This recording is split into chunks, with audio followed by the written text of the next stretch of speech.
Chris Silverwood joins us after an 8 wickets defeat for the Eagles. Chris, they just cannot get this 2020 season up and running, can we?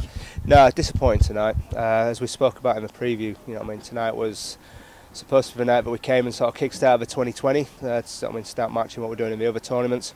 But it wasn't to be, It's I think it's fair to say we came out second best there in sort of most fronts. Yeah, indeed.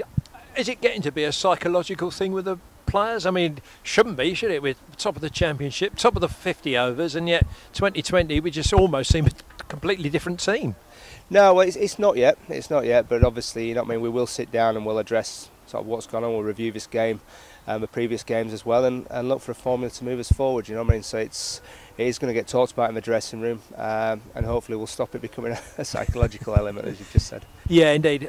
You're aware, obviously, last season we were all conquering in the 2020, but the form left us at exactly the wrong time, didn't it, for us to go on and build something. Yeah. There's still enough games left to actually turn this season around, start hitting the winning form and carry that into the business end of the season and the knockout stages, which is so important. No, it is. As you mentioned, we were flying this time last year, and unfortunately, we fell at the final hurdle. So hopefully, this year, you never know, we might peak at the right time. But you know what? First things first. On a serious note, we've got to address what's going wrong. We've got to, look at ourselves and the way we prep, the way we're playing, how we're doing it right. And how do we improve? And we've got to move ourselves forward. Yeah, indeed. Well, the games are coming thick and fast. We turn away from 2020 cricket, and you'll probably be a little relieved at that. But it's certainly the pressure still keeps coming, doesn't it? We're top of the championship table, and then back to four-day cricket again. A demanding game against Gloucestershire coming up. They're a transformed side this year, aren't they? But you'll be looking for a perfect response from the boys from the disappointments of 2020. Yeah, absolutely. I'll be looking for them to bounce back and show a great attitude and come out fighting, which I'm sure they will. Obviously we've had a chat in the dressing room.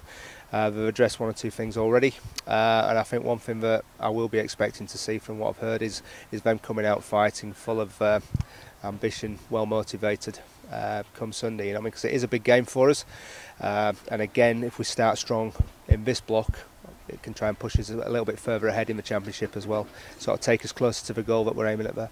Is it demanding this switch, demanding for the coaches as well as players, switching from 2020 to the four-day game, to get players back in that right mindset of playing the longer format of the game? It's very quick fire in 2020, isn't it? You don't necessarily want, if you're a batsman, take that into four-day cricket. That's going to catch you out pretty quickly.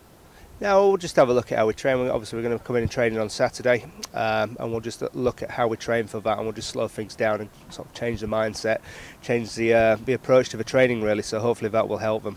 But you know what? We don't want to use anything as an excuse. It is difficult for the guys, to switch between all three forms of the game all the time. But as I've just said, we're not going to use that as an excuse, and we've got to keep ploughing forward. Yeah, indeed. Well, I look forward to a positive outcome on Sunday's game anyway, Chris, and thanks for your time. Thank you, Paul. Cheers.